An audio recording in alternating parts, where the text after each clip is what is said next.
Chicago versus Arizona. So, I really don't care what any more hype people want to put into Caleb Williams. That's fine. They're still not. He has a lot of. He's got a lot of work. He's got a lot of work. A lot of progressing to do. I mean, And that's what makes me mad about like the analysts of the world.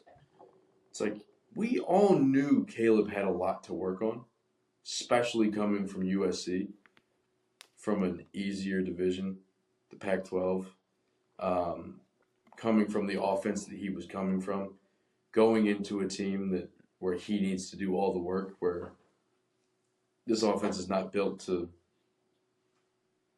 for him to go out and throw 400 yards a game like he was in college in his Heisman season.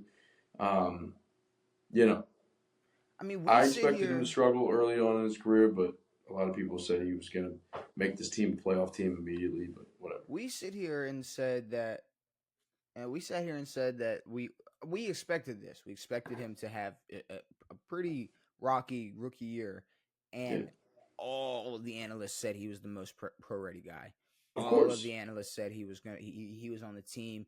This Chicago team loaded up. They loaded this team up for him, and Yep. I don't know.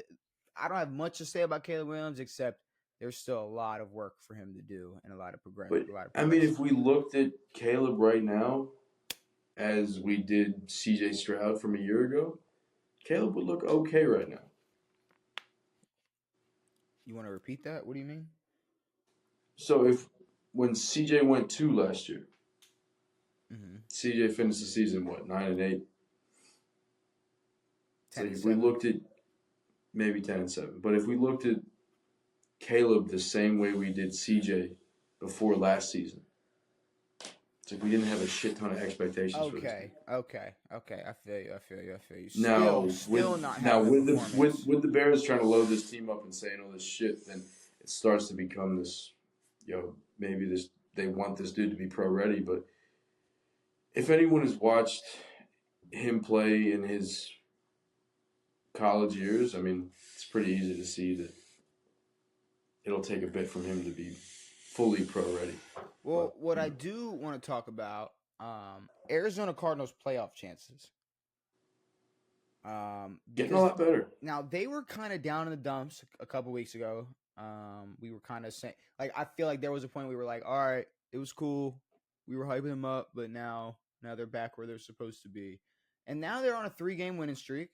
The games, they beaten the Chargers. I'm not gonna downplay a Chargers win, but then Miami and Chicago.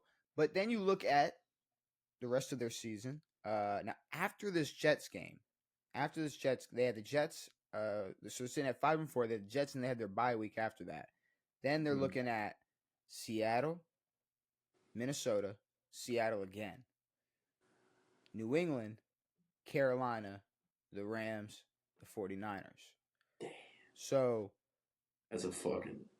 I'm gonna be honest. That's a good fucking chance. It's a That's a good chance to win 10 fucking games. Now you're looking sitting at 5 wins right now. Now you're looking at, okay, they're 5 wins right now. They're 5-4, but they are going to be playing.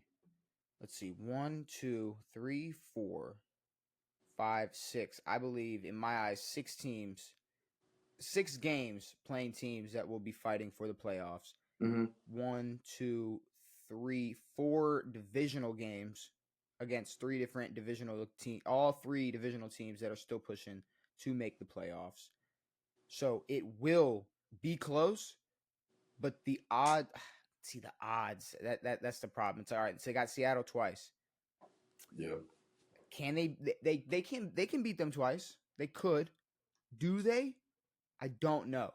So I give them at least one. Say they go 1-1 with them, and they're sitting at 6-5. I don't know if they beat Minnesota. They'd be sitting. Minnesota looked bad. Well, we're going to talk about Minnesota as well, but let's if they say they don't beat Minnesota, then what are they? They're sitting at 6-6. Mm-hmm. Then they got New England, so we'll go 7-6. Carolina 8-6. Then we're left with Jets, Rams, 49ers.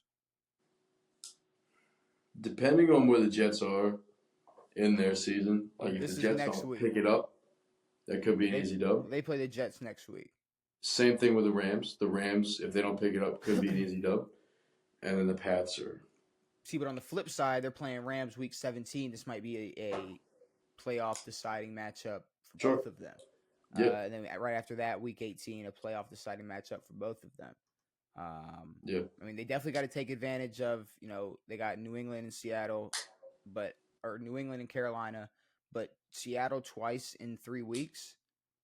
If they can catch both, if they can catch them slipping in both of those games, take advantage of New England and Carolina. I mean, that's 9 wins right there. Yeah. Catch maybe the Jets, Rams, maybe the Vikings. I mean, you said what you said about the Vikings are gettable, and the Vikings are now, gettable. I was wrong about, I guess, how the Cardinals would win. I thought I would see this kind of big push for Kyler and Marvin doing their thing. Well, it's still there. I mean, they definitely want it to be that. Of course, their run game obviously did the job this game. 100 out of James Conner, 2 touchdowns out of their other running backs, but if they can get that connection going plus that run game, I think they can get Seattle twice. I think they can get the Rams. I think if you catch Minnesota, catch them. If they do all of that, Arizona is a lot better than I still think they are. Agreed. If they pull all of that off.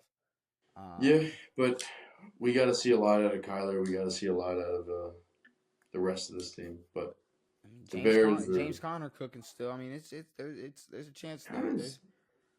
Conner's he's a constant for this team, and he will be.